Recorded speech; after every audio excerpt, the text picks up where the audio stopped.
In 1066, the fate of England was forever altered by a single momentous event, the Battle of Hastings. On a foggy October day, the clash between the forces of William, Duke of Normandy, and Harold Godwinson, the Anglo-Saxon king, marked the beginning of a new chapter in English history. The sounds of swords clashing and shields splintering were not just the noises of battle.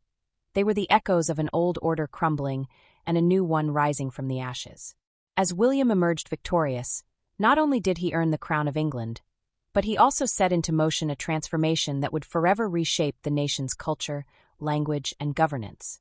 The Norman conquest was not just the story of one man's ambition.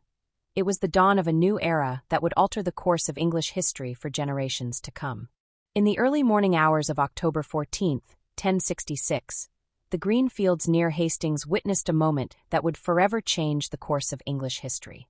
Two armies faced each other with thunderous intent. One led by King Harold Godwinson, the last crowned Anglo-Saxon king of England, and the other by William, Duke of Normandy, a determined and ambitious noble from across the Channel. By the end of that fateful day, Harold would lie dead, shot through the eye with an arrow according to tradition, and William, known until then as the bastard for his illegitimate birth, would begin his transformation into the conqueror. This was not just a battle, it was a tectonic shift, a decisive moment when one world died and another was born. The Norman conquest, initiated by William's victory at Hastings, did not merely replace one king with another. It introduced an entirely new system of governance, culture, language, and law to the British Isles, one whose impact still lingers today. To understand the scale and consequence of William's rise, one must consider the deeply entrenched traditions and structures of Anglo-Saxon England. Before 1066, England was a kingdom shaped by centuries of Saxon, Danish, and earlier Roman influence. The monarch ruled in conjunction with the Witenagemot, a council of nobles and clergy, while local governance was rooted in shires, hundreds, and tithings. It was a land of oral traditions, rural economies, and a warrior nobility fiercely proud of their independence and customs.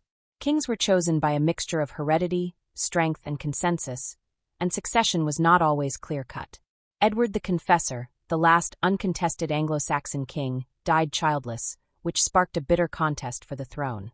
Harold Godwinson, Edward's brother-in-law and one of the most powerful nobles in the land, claimed the crown and was swiftly crowned. However, across the Channel, William of Normandy believed the English crown was rightfully his, allegedly promised to him by Edward years earlier and confirmed by an oath taken by Harold himself. William's claim to the English throne was not universally accepted, but it was strategically powerful.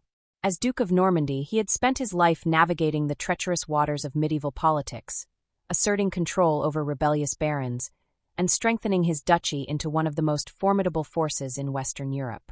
His rise from the vulnerable son of a duke and a low-born woman to a feared military commander was already a remarkable feat, yet William was not content to remain a regional power.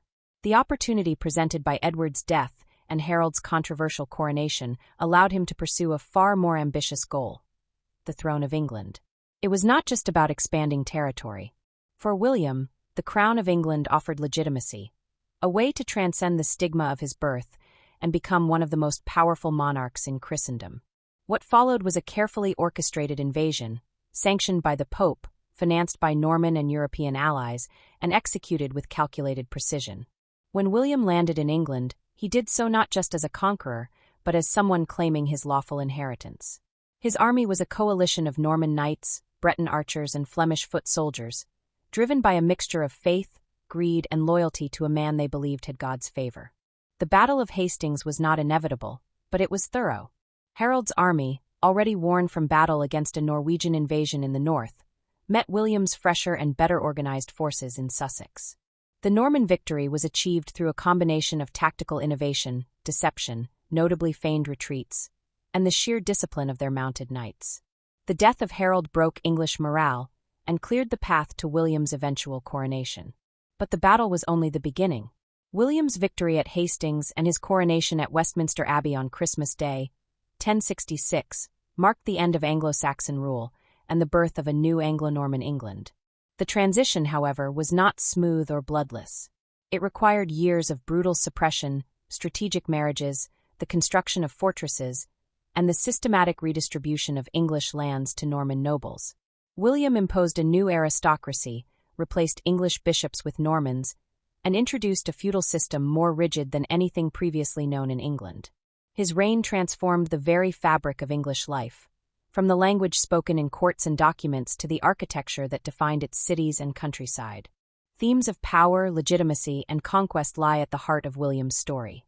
His pursuit of the English crown was driven as much by a quest for validation as by territorial ambition. He understood that ruling England required more than brute force. It required divine sanction, administrative overhaul, and cultural domination. Feudalism, introduced and entrenched under William's rule, became the backbone of medieval English society, establishing a hierarchy of obligations that reached from the king down to the humblest peasant. At the same time, the legacy he left behind was not only institutional but also symbolic, a unification of two worlds, Anglo-Saxon and Norman, that would give rise to the medieval English nation-state. William's life and reign cannot be seen merely through the lens of battle or conquest. He represents a turning point in English history, a figure who bridges the pre-conquest world of warrior kings and the emerging order of centralized monarchy, law, and feudal governance. His conquest was as much a revolution as it was an invasion, and its effects were far-reaching. From the Doomsday Book to the Tower of London, from linguistic changes to the very concept of kingship, William's influence remade England. This story, then, is not just about a man who won a throne. It is about how one determined duke altered the destiny of a nation and laid the foundations for a new England, one that would go on to become one of the most powerful realms in the medieval and modern world. His journey from bastardy to kingship is one of the most extraordinary narratives in European history, and it begins, appropriately enough, on the battlefield at Hastings. Around the year 1028, in the small Norman town of Falaise, a child was born who would one day alter the course of European history. That child was William, later known to the world as the Conqueror, but in his early years he was more commonly called the Bastard. His father was Duke Robert I of Normandy, a powerful yet unpredictable figure in the intricate web of 11th-century French nobility. His mother, Herliva, was of far humbler origin, the daughter of a local tanner or chamberlain, depending on the source. Their union was never formalized by marriage, and this simple fact would come to define William's early life and shape his political outlook. Born into a world that placed immense value on lineage and legitimacy, William's status as an illegitimate son was both a burden and a challenge, a social stain that he would spend his life trying to overcome and ultimately transcend. Despite the circumstances of his birth, William was recognized by Duke Robert as his son, a decision that would have monumental consequences. In a surprising move, when Robert prepared to embark on a pilgrimage to the Holy Land in 1035, he named his young son, then no more than 7 or 8 years old, as his heir. This was no small gamble. The Duchy of Normandy was not a peaceful, well-ordered state, but a volatile patchwork of competing noble families, rival claims, and deep-seated animosities. That the rule of such a dangerous land would fall into the hands of a child, and an illegitimate one at that, was viewed by many with deep skepticism. When Robert died en route during his pilgrimage, young William became Duke of Normandy, though in name only. The actual control of the duchy lay in the hands of powerful regents and guardians, while the boy duke became a focal point for conspiracies, rebellions, and assassination attempts. The first decade of William's rule was a period of chaos, violence, and near-constant danger. Several of his early guardians met untimely ends. Some were assassinated, others overthrown, and each time, William was left more vulnerable than before. Normandy's nobility, fiercely independent and often at odds with one another, refused to unite behind a boy they saw as a weak and illegitimate ruler. The duchy teetered on the edge of collapse more than once, and William himself had to be hidden away, passed from one loyal supporter to another to keep him safe. During these formative years, he witnessed betrayal, murder, and instability firsthand. These experiences left a deep impression, shaping the man he would become, cautious, ruthless when necessary, and keenly aware that power must be secured through both loyalty and fear. Despite the dangerous environment, William not only survived, he grew stronger. As he matured, so too did his political instincts and his physical prowess. He learned early that success in his world required both brains and brawn. He was given a traditional noble education, trained in horsemanship, swordsmanship, and the tactics of war, as well as in diplomacy, law, and the duties of a feudal lord. Importantly, he attracted the attention and support of influential figures outside Normandy, including King Henry I of France. Though the French monarchy was often weak and fragmented, Henry recognized the value of supporting William, not just to stabilize Normandy, but also to ensure that the duchy remained loyal to the French crown rather than slipping into rebellion or falling under English influence. One of William's key early mentors was Alan of Brittany, who took the young duke under his protection. Under Alan's guardianship and with the backing of King Henry, William began to consolidate his authority. He started to take a more active role in governance and military affairs, gradually winning the respect, or at least the submission, of many Norman barons. By his late teens, William had already participated in military campaigns and had proven himself capable in both planning and execution. The loyalty he demanded was not always freely given, but he enforced it through a combination of calculated reward and brutal punishment. He understood that the nobles who surrounded him were as ambitious and cunning as he was, and he rarely let his guard down. Every alliance he formed was weighed carefully, every move part of a broader strategy for survival. By the time he reached adulthood, William had overcome the most immediate threats to his rule, but the stigma of his birth still lingered. Among the aristocracy, where lineage was as important as strength, being a bastard was a permanent blemish. His enemies never stopped using it against him, and it remained a central theme in the way he was perceived. Yet William used this very insult to forge a kind of defiant identity. He was not born to rule in the traditional sense, but he ruled nonetheless. He made clear that authority could come from strength and vision just as much as from blood. This belief would echo throughout his later career, especially during his claim to the English throne. In some ways, the same determination that helped him endure as a child Duke of Normandy would later empower him to challenge one of the most ancient monarchies in Europe. Throughout the 1040s and 1050s, William's hold on Normandy grew more secure, though it was never entirely free from conflict. He continued to face resistance from rival nobles and had to suppress more than one rebellion. These encounters honed his military skill and gave him a deep understanding of the dynamics of feudal loyalty and lordship. He became a master of the calculated display of power, using force when needed but also rewarding those who served him loyally with lands and titles. Importantly, he built a reputation for invincibility. His enemies came to fear him not just because he was brutal, but because he rarely lost. In battle, he was brave and direct. In politics, he was shrewd and often cold. These formative years in Normandy created the foundation for William's later success.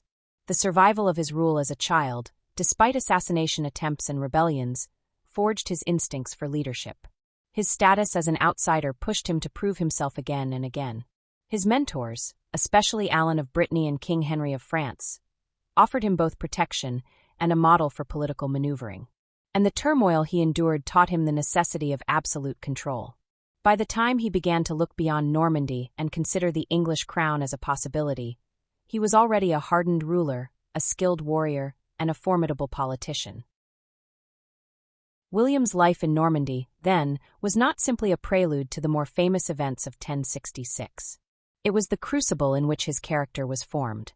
The insults he bore, the dangers he overcame, and the political trials he navigated all left their mark. They turned a vulnerable boy with questionable legitimacy into a man who could defy tradition, command loyalty, and impose his will on an entire nation.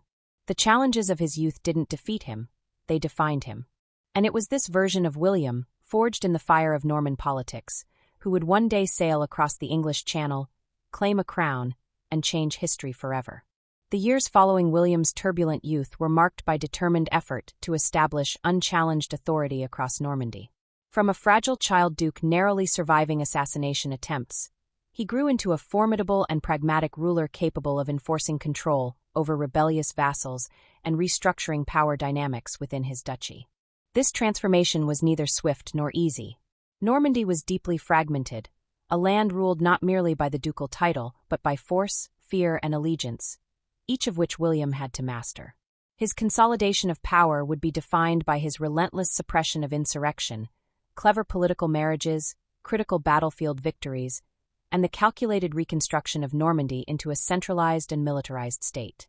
By the time he turned his gaze toward England, William had already shaped his duchy into a political and military powerhouse on the European stage. In the early years of his personal rule, William's grip on Normandy was tenuous at best. Though he had survived the chaos of childhood, many Norman lords still questioned his right to govern. His illegitimacy, once a source of whispered doubt, became the rallying cry for various factions of rebellious barons. These noblemen, ambitious and fiercely independent, did not accept the notion of a boy, especially one born out of wedlock, ruling over them with impunity. As William stepped into adulthood, he faced a series of revolts from barons determined to resist his centralizing authority and reclaim autonomy within their respective territories. These rebellions were not sporadic, but often coordinated, and their leaders powerful. Men like Guy of Burgundy, William's own cousin, who believed he had a better claim to the ducal title. William's approach to quelling these threats was unrelenting. He combined military force with calculated mercy, rewarding loyalty while crushing defiance. He built an elite network of loyal knights and vassals, many of whom had either benefited from his patronage or owed him their survival. At the heart of his strategy was an understanding that power must not only be seized, it must be sustained through fear, respect, and reliable administration. One of the defining moments of this consolidation came in 1047 at the Battle of Hastings, where William, with crucial support from King Henry I of France, faced off against rebellious Norman barons led by Guy of Burgundy. The battle was fierce and decisive. William's cavalry charged with discipline and skill, while King Henry's presence bolstered the legitimacy of William's cause. The victory crushed the rebellion and sent a powerful message to Normandy's nobility. William was not a boy duke anymore. He was a warrior and a leader whose authority would no longer be questioned. This military success was a turning point. With the backing of the French king, William gained greater leverage over his barons. However, he was careful not to allow himself to become a mere client of the French crown. His allegiance to Henry I was pragmatic, not submissive. While he accepted the king's help when it was convenient, William acted with increasing independence and ambition. As his military reputation grew, so did his standing among other European lords. He cultivated relationships with neighboring territories and began to shape Normandy into a coherent political entity, one where loyalty to the duke superseded local rivalries or private ambition. As peace settled across Normandy, William began the difficult task of restructuring governance. The duchy was a patchwork of semi-autonomous fiefdoms, and enforcing order required more than battlefield victories. It demanded systematic reforms. William gradually introduced centralized mechanisms of control. He enforced strict vassal loyalty through feudal contracts and oaths, creating a structured hierarchy where each noble was accountable to him directly or through clearly defined intermediaries. He demanded that all landholders pledge fealty not only to their immediate lords but to him personally. This development marked a critical evolution in Norman feudalism. The personal bond between lord and vassal became legally reinforced by the duke's authority, ensuring that any challenge to the chain of loyalty was effectively a challenge to the duke himself. Part of William's success as a feudal lord also stemmed from his ability to reward service with tangible gains. He redistributed land confiscated from defeated rebels to his loyal supporters, building a new elite whose power stemmed from his favor. These men formed the backbone of his court, military, and administrative structure. Unlike older baronial families who guarded their power jealously, this new class of Norman nobility had a vested interest in William's continued dominance. They owed him everything, and in return, he expected absolute loyalty. A pivotal moment in William's political evolution came through marriage. Around 1050, he sought the hand of Matilda of Flanders, daughter of Count Baldwin V, and a member of one of Europe's most prestigious and influential families. The union was both romantic and highly strategic. Matilda was of royal blood and descended from the kings of France, making the match a statement of legitimacy and strength. Their union was initially controversial, so much so that it required papal approval, which was not granted immediately. Nevertheless, the marriage went forward and, in time, became one of the most politically advantageous alliances of William's life. It not only strengthened ties with Flanders, a region of immense economic and military importance, but it also elevated William's standing among the European aristocracy. For a man long burdened by his illegitimacy, marrying into one of the most distinguished houses in Northern Europe signaled a new chapter in his reign. Matilda herself would become an important figure in William's court and governance. Intelligent and politically astute, she administered Normandy in his absence and played an active role in the upbringing and political placement of their children. Their marriage produced numerous heirs, including Robert Curthose, Richard, and the future King William II and King Henry I of England.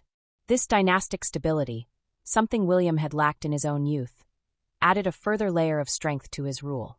By establishing a clear line of succession, he ensured that Normandy would not plunge into chaos. With rebellion subdued, his administration functioning efficiently, and his political alliances secure, William began to direct resources towards strengthening the infrastructure and military readiness of Normandy. Castles, symbols of both power and security, sprouted across the duchy. These fortifications not only protected the realm from outside threats, but also served to project ducal authority deep into the countryside. Roads and trade routes were protected and expanded, commerce thrived, and coinage circulated with increasing consistency. Tax collection became more organized, allowing William to finance his military campaigns and sustain a standing force of trained knights. These developments helped transform Normandy from a fractured land of squabbling lords into a unified, well-governed, and wealthy state. By 1060, William stood not merely as the Duke of Normandy, but as one of the most powerful feudal lords in all of France. His duchy, once synonymous with political disorder, was now a model of centralized governance and military discipline. The court at Rouen reflected this newfound order. Well-structured, populated by loyal nobles, and increasingly cosmopolitan due to William's continental connections. The duchy attracted pilgrims, clerics, merchants, and soldiers from across Europe. Clerical reforms took place under his supervision, enhancing the moral and administrative role of the church within Normandy. Though not pious in the monastic sense, William understood the value of church support and worked to place loyal bishops in key positions. His patronage of ecclesiastical institutions not only enhanced his image as a godly ruler, but also secured ideological backing for his policies. All these efforts were not simply defensive maneuvers. They were the foundations of future ambition. As William brought Normandy into order, he began to look outward, to England, whose throne would soon be up for grabs. But before that opportunity arose, he had to be more than just a competent duke. He had to be a conqueror in waiting. His rise in Normandy wasn't just about survival or governance. It was the forging of an identity, one who could command loyalty, control territory, outmaneuver rivals, and build a state capable of launching one of the most daring invasions in medieval history. Normandy in 1060 was unrecognizable compared to the fractured duchy William had inherited as a child. It was now a centralized, wealthy, militarized, and politically agile realm, ready to export power beyond its shores. William himself had transformed from a child of uncertain parentage into one of Europe's most capable rulers. His early struggles against internal enemies had turned him into a master of strategy. His victories in the field had given him the confidence and reputation needed for bolder campaigns. His reforms had created a loyal, functioning state apparatus, and his marriage had established dynastic connections across the continent. When the crisis of English succession loomed on the horizon, William would be ready, not as an opportunist but as a sovereign who had spent 2 decades preparing for the moment when fate and ambition would collide. The death of Edward the Confessor in January 1066 plunged England into a succession crisis. Edward's childless reign left no direct heir, leading to multiple claimants vying for the throne. Among them were Harold Godwin's son, the powerful Earl of Wessex, William, Duke of Normandy, and Harold Hardrada, King of Norway. This period of uncertainty set the stage for a series of events that would culminate in the Norman conquest of England. Edward the Confessor's reign, spanning from 1042 to 1066, was marked by relative peace and stability. However, his failure to produce an heir created a power vacuum upon his death. The Witenagemot, the Council of Nobles and Clergy, convened to decide the next king. They elected Harold Godwin's son, Edward's brother-in-law and a prominent noble, as king. Harold's coronation was swift, taking place shortly after Edward's death. However, this decision was not universally accepted, particularly by William of Normandy, who claimed that Edward had promised him the throne years earlier. William's claim to the English throne was based on his assertion that Edward had promised him succession during a visit in 1051. Additionally, William contended that Harold had sworn an oath to support his claim during a visit to Normandy in 1064. The Bayeux Tapestry depicts Harold swearing this oath, although the circumstances and validity of the oath remain subjects of historical debate. Regardless, William viewed Harold's acceptance of the crown as a betrayal and began preparations to assert his claim by force. To legitimize his claim and garner support, William sought the backing of the Church. He dispatched envoys to Pope Alexander II, presenting his case against Harold. The Pope, influenced by the argument that Harold had broken a sacred oath, granted William a papal banner, symbolizing the Church's endorsement of his cause. This support not only bolstered William's legitimacy, but also encouraged knights and nobles from across Europe to join his campaign, viewing it as a holy endeavor. Harold Godwin's son, meanwhile, faced challenges on multiple fronts. In addition to William's impending invasion, Harald Hardrada of Norway also laid claim to the English throne, asserting a prior agreement between his predecessor and a former English king. In September 1066, Hardrada invaded northern England, prompting Harold to march his army northward. At the Battle of Stamford Bridge, Harold achieved a decisive victory, killing Hardrada and quelling the Norwegian threat.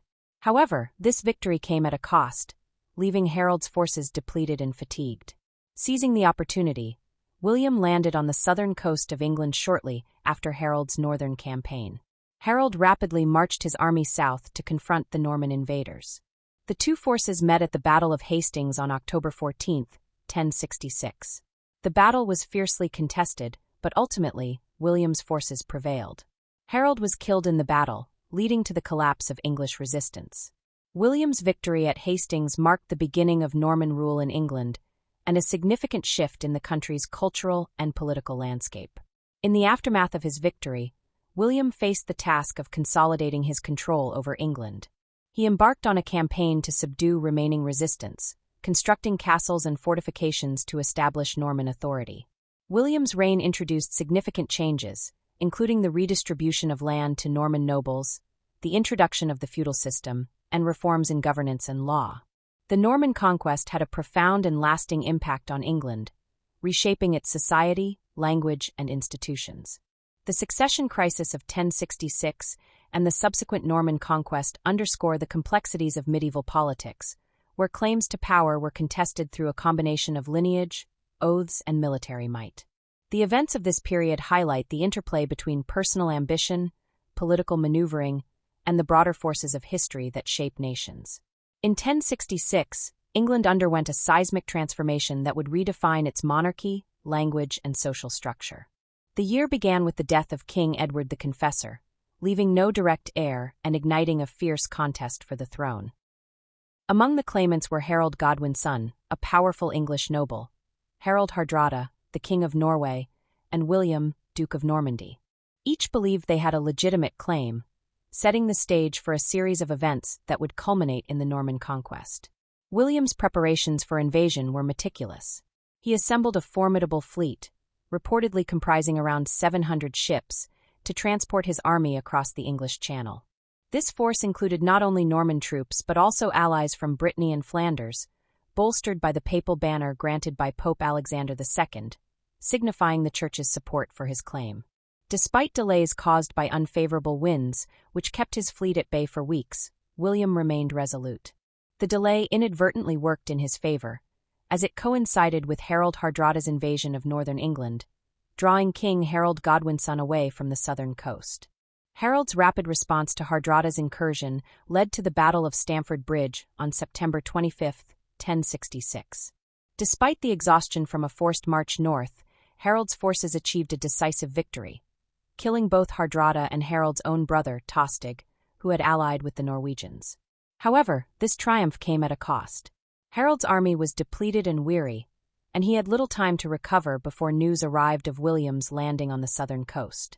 William's fleet landed at Pevensey on September 28, 1066. The choice of Pevensey was strategic. Its Roman fortifications provided a ready-made defensive position, and its location allowed William to establish a foothold in Sussex. From there, he moved to Hastings, constructing a wooden castle to serve as his base of operations. Harold, upon hearing of the Norman landing, hastily marched his fatigued troops south, covering the distance in remarkable time. The two armies met on October 14, 1066, near Hastings. Harold's forces took a defensive position atop Senlac Hill, forming a shield wall, a tactic that had served the Anglo-Saxons well in the past.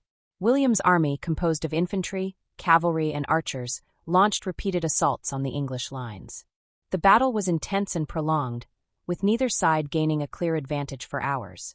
A turning point came when a feigned retreat by the Normans lured segments of the English forces into breaking formation, creating vulnerabilities that William's troops exploited. The death of Harold, reportedly by an arrow to the eye, led to the collapse of English resistance and secured William's victory. Following the battle, William faced the challenge of consolidating his control over England. He advanced towards London, encountering resistance along the way. By securing key locations such as Dover and Canterbury, and through a combination of military might and negotiation, William gradually subdued opposition. On Christmas Day, 1066, he was crowned King of England at Westminster Abbey, symbolizing the culmination of his conquest and the beginning of a new era in English history. The events of 1066 were not merely a series of battles and political maneuvers. They marked a profound shift in the cultural and social fabric of England. The Norman conquest introduced new administrative systems, reshaped the aristocracy, and had lasting impacts on the English language and legal structures. The legacy of this pivotal year continues to influence the United Kingdom to this day. After his coronation in 1066, William the Conqueror faced the formidable task of consolidating his rule over a deeply unsettled England. The initial years of his reign were marked by widespread resistance, necessitating a combination of military might, strategic construction, administrative reforms, and cultural transformation to secure his authority. Resistance to Norman rule was immediate and widespread. In 1068, Exeter rebelled against William's authority.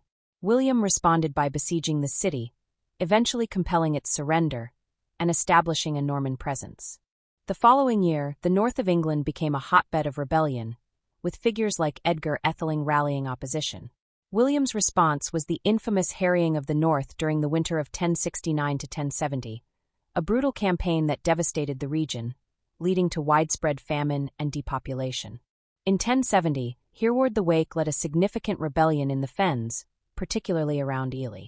Joined by Earl Morcar and supported by Danish forces, the rebels posed a substantial threat.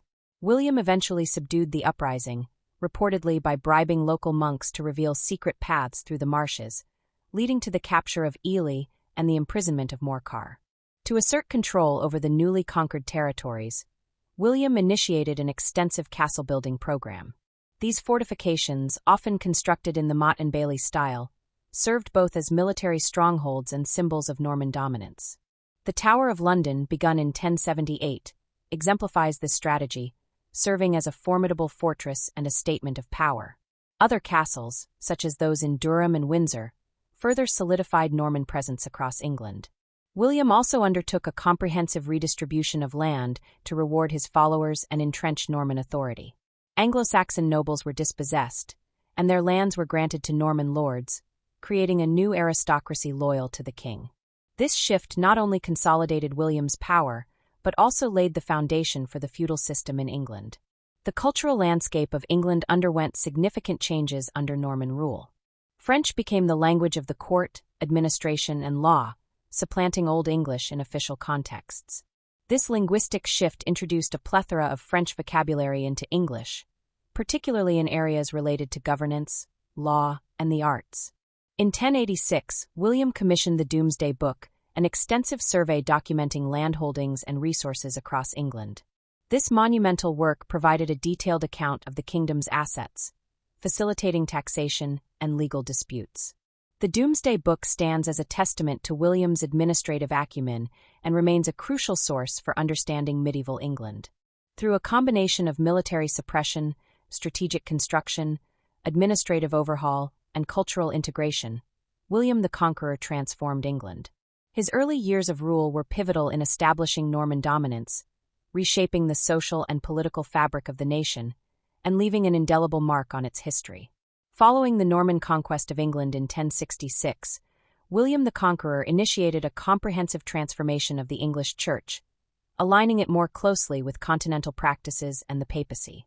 Anglo-Saxon bishops were systematically replaced with Norman clergy, a move that not only consolidated William's control, but also introduced reforms aimed at centralizing ecclesiastical authority. Lanfranc, appointed as Archbishop of Canterbury in 1070, played a pivotal role in these reforms, emphasizing clerical celibacy and the enforcement of canon law, thereby integrating the English church more firmly. Architecturally, the Normans left an indelible mark through the construction of Romanesque cathedrals and churches, characterized by their massive stone structures, rounded arches, and ornate carvings. These edifices not only served religious purposes, but also stood as symbols of Norman authority and cultural dominance. Notable examples include Durham Cathedral, which exemplifies the Romanesque style and reflects the Normans' commitment to monumental ecclesiastical architecture. The introduction of the feudal system redefined landholding and vassalage in England. Under this hierarchical structure, the king granted land to his most trusted nobles, who in turn distributed portions to their subordinates, creating a network of obligations and loyalties. This system not only facilitated the administration of the realm, but also ensured military support for the crown, as vassals were required to provide knights and soldiers when called upon. Legal and administrative reforms further entrenched Norman influence. The Normans introduced continental legal concepts, replacing the more localized Anglo-Saxon laws with a system that emphasized royal authority and standardized procedures. This included the establishment of royal courts and the development of common law, which laid the foundation for the English legal system. For the common people, these changes brought significant upheaval. The redistribution of land often displaced Anglo-Saxon landowners, leading to social and economic disruption. Increased taxation to fund Norman projects and military campaigns placed additional burdens on the peasantry. Moreover, the imposition of Norman culture and language created a sense of alienation among the native population, who found themselves under the rule of foreign lords with different customs and legal systems. Resistance to Norman rule was swift and widespread. The Northern rebellions of 1069, led by figures such as Edgar Atheling, represented a significant challenge to William's authority. In response, William launched the Harrying of the North, a brutal campaign that devastated large swathes of northern England, resulting in widespread famine and depopulation. Another notable resistance figure was Hereward the Wake, who led a rebellion centered on the Isle of Ely. His efforts, though ultimately unsuccessful, became legendary and symbolized the enduring spirit of Anglo-Saxon resistance against Norman domination. The Normans also faced challenges on their borders, particularly in Wales and Scotland. Military campaigns were launched to assert control over these regions, leading to the construction of numerous castles and the establishment of Norman authority in previously autonomous areas.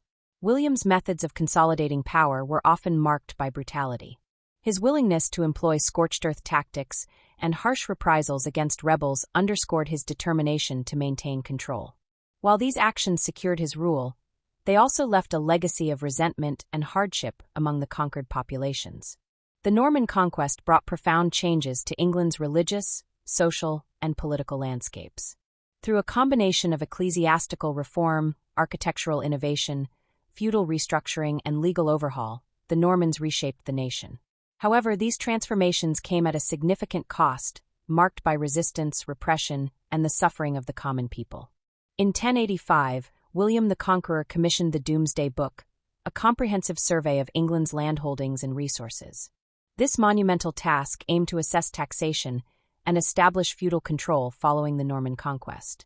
The survey recorded details such as land ownership, population, and livestock, serving as a crucial administrative tool for the Norman monarchy. The process of data collection involved local juries, shires, and returns. Information was gathered through inquiries made by royal commissioners who questioned local juries composed of barons and villagers. These juries provided detailed accounts of landholdings, resources, and obligations, which were then compiled into the Domesday Book. The Domesday Book reveals extensive information about land ownership, wealth, and population estimates in 11th century England. It documents who held which lands, the value of those lands, and the resources available, offering insights into the economic and social structure of the time. The survey played a significant role in the centralization of governance. It facilitated taxation by providing a clear record of assets and land values, established legal precedents by documenting land disputes and ownership, and contributed to maintaining order by reinforcing the authority of the monarchy over landholders. Today, the Domesday Book holds immense historical value as Britain's earliest comprehensive land survey. It offers a unique window into the social, economic, and political landscape of 11th century England, making it an essential resource for historians and researchers. William the Conqueror's personality and kingship style were marked by a blend of piety, cruelty, and pragmatism. He was known for his deep religious faith, often supporting the church and founding monasteries. However, he also exhibited ruthless behavior, employing harsh measures to suppress rebellions and consolidate power. As a military leader, William demonstrated tactical brilliance and a willingness to take calculated risks. His victory at the Battle of Hastings in 1066 showcased his strategic acumen, and he continued to employ effective military tactics to maintain control over England and Normandy. In his personal life, William maintained close relations with his wife, Matilda of Flanders, and their children. Their marriage secured a powerful alliance, and Matilda played a significant role in governing Normandy during William's absences. William's temperament was characterized by a strict sense of discipline. He rewarded loyalty and service with land and titles, but punished disobedience and rebellion severely, reinforcing his authority and deterring dissent. Balancing the rule of both Normandy and England presented challenges for William. He had to navigate the complexities of governing two distinct territories, each with its own customs and political dynamics, requiring careful management and delegation of authority. The Domesday Book stands as a testament to William the Conqueror's administrative capabilities and his efforts to consolidate power in post-conquest England. His reign was marked by a combination of religious devotion, military prowess, and authoritative governance, leaving a lasting impact on the history of England.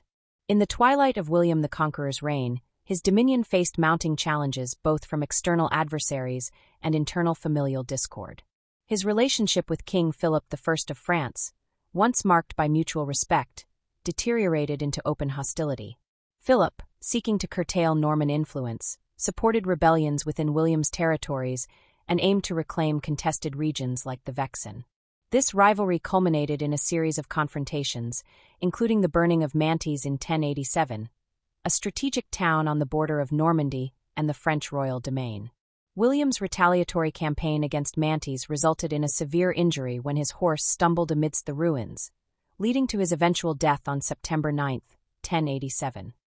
Simultaneously, William grappled with disputes over Maine and Anjou, regions critical to the stability of his realm.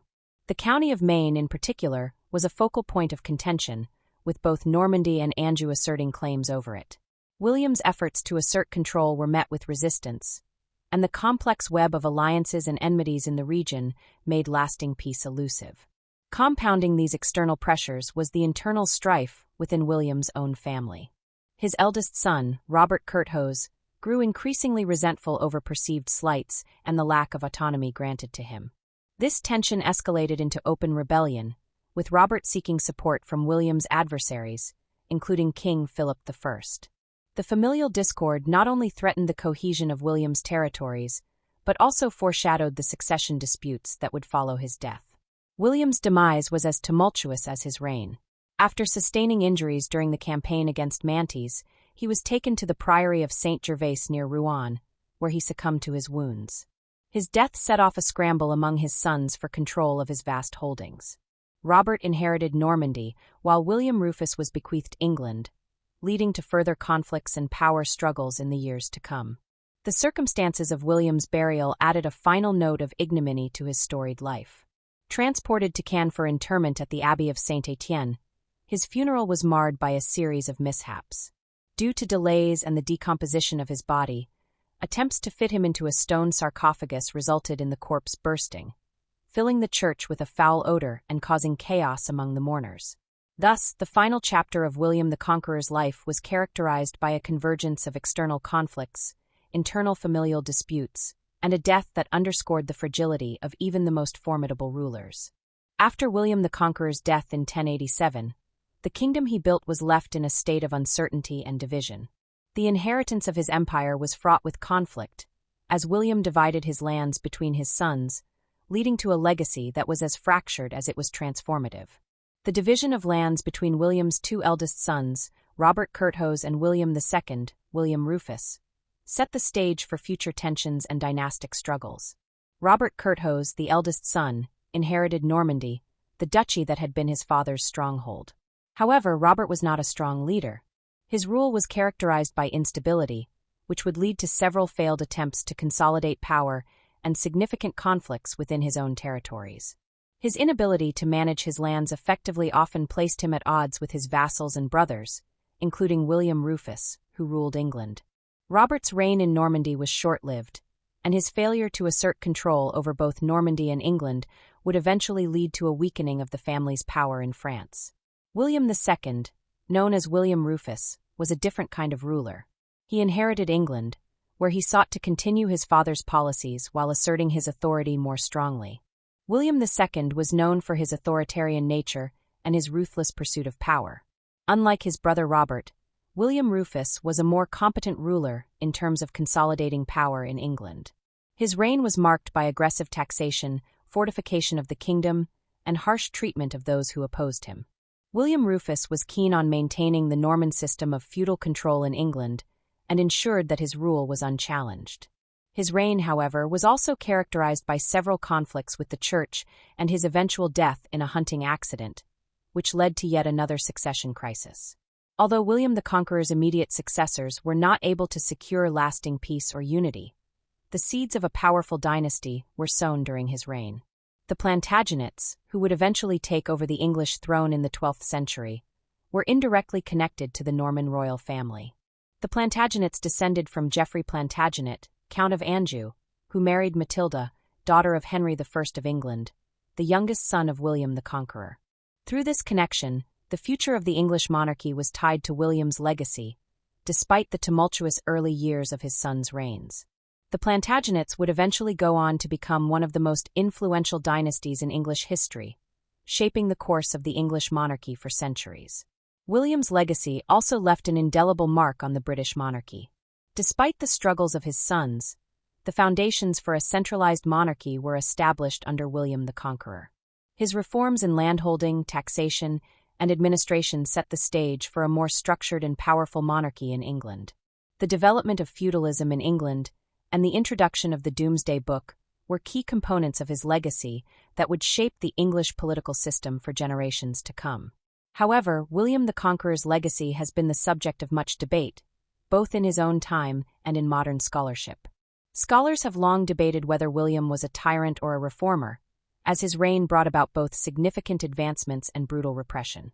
On the one hand, William's reforms in governance, such as the establishment of a centralized feudal system, provided stability and organization in a fragmented England. On the other hand, his conquest and the subsequent imposition of Norman rule on the Anglo-Saxon population led to widespread suffering, displacement, and loss of land. These tensions have fueled scholarly discussions about whether William should be remembered as a tyrant or a visionary ruler who reshaped the medieval world. The historiography of William the Conqueror has also been shaped by the divide between Anglo-Saxon and Norman perspectives. From the Anglo-Saxon point of view, William's invasion was an act of brutal conquest that permanently altered the English social and political landscape. The Anglo-Saxons viewed William as an outsider who imposed a foreign and oppressive rule on a once thriving kingdom. For centuries, English chroniclers and historians portrayed William as a symbol of Norman tyranny, focusing on the destruction of Anglo-Saxon culture and the suffering of the English people under Norman rule. In contrast, Norman historiography presented William in a more favorable light, emphasizing his military genius and the establishment of a strong, centralized monarchy. From the Norman perspective, William was seen as a legitimate ruler who brought order and stability to a fractured England.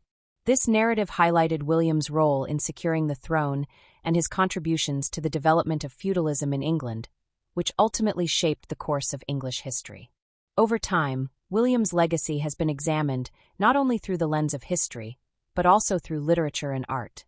William has been portrayed in various forms throughout the centuries, from medieval chronicles to modern novels and films. His image has shifted from that of a ruthless conqueror to that of a complex and multifaceted ruler, reflecting changing perceptions of leadership and power.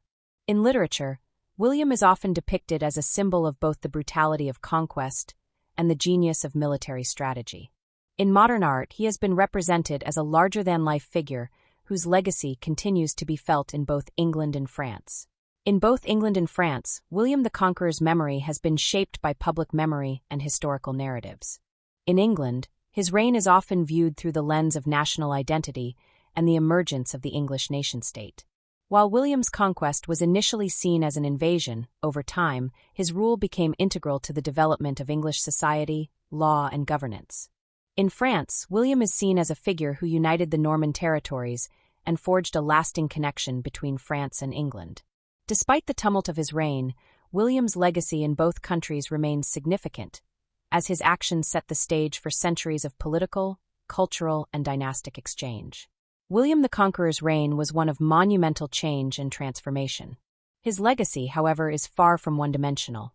Whether seen as a tyrant or a reformer, William's actions irrevocably altered the course of English and European history. His ability to conquer, rule, and shape the future of England laid the foundations for a powerful monarchy, even as it created deep divisions within his family and between the English and Norman peoples. Today, William is remembered not only for his military conquests, but for the lasting political and cultural shifts that defined his reign.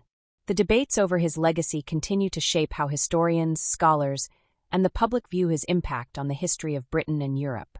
William the Conqueror's impact on England was profound and far-reaching, marking the end of the Anglo-Saxon period and ushering in a new era that would fundamentally reshape the country. Before 1066, England was a kingdom with a deep Anglo-Saxon identity, a land governed by the traditions of the Old English people. William's victory at the Battle of Hastings did more than secure his position as king. It irrevocably transformed the very fabric of English society, culture, and governance. The most immediate change was the shift from an Anglo-Saxon to an Anglo-Norman society. William's conquest introduced a foreign ruling class and replaced the Anglo-Saxon elite with Normans who brought their own language, customs, and administrative systems. The Norman nobility quickly established itself as the dominant force in England, with land redistribution and the establishment of Norman feudal practices solidifying their power. The Anglo-Saxon nobility was largely displaced, and many were either killed, exiled, or reduced to a lower status, paving the way for a feudal society where land and power were tied to loyalty to the king. The transformation was not limited to the nobility. The English language itself was profoundly affected. The Norman French spoken by the new rulers began to influence the development of the English language, leading to the creation of Middle English. Many French words entered the English vocabulary, especially in the realms of law, government, and culture. The blending of Old English and Norman French over time would shape a new linguistic identity that reflected the fusion of two distinct cultures. This linguistic shift, while beneficial in some ways, also led to a separation between the Anglo-Saxon and Norman peoples, with the former being marginalized in both language and culture. Culturally, William's reign marked the end of a distinctly Anglo-Saxon England and the beginning of a new era where Norman traditions and ideals took precedence. The Norman influence can still be seen in the architecture of the time, most notably in the construction of castles, churches, and the introduction of the Romanesque style of architecture. These buildings, such as the Tower of London, became symbols of Norman power and dominance. The construction of castles, often on the sites of former Anglo-Saxon fortifications, symbolized the establishment of Norman control over the land. They served not only as military strongholds, but also as centers of administration and governance. This architectural shift reflected the feudal system that was central to Norman rule, reinforcing the power of the king and his vassals over the English people. The Norman influence extended beyond language and culture to the very structure of governance in England. The feudal system that William introduced replaced the more decentralized Anglo-Saxon system, centralizing power in the hands of the king. The creation of a new administrative structure, the introduction of the Domesday Book, and the redistribution of land according to Norman feudal customs all contributed to the establishment of a strong, centralized monarchy. This new system of governance allowed William to maintain control over England and ensure the loyalty of his subjects through a network of vassals who held land in exchange for military service. The feudal system, while often harsh for the common people, provided a framework for stability and order that would shape English society for centuries. The consequences of William's conquest were far-reaching, and many of the changes he introduced would have long-term effects on English society, politics, and culture. Feudalism, which had been a hallmark of Norman rule, would remain entrenched in England for centuries. The relationship between lord and vassal became the backbone of English society, with landholding and military service dictating social status and power.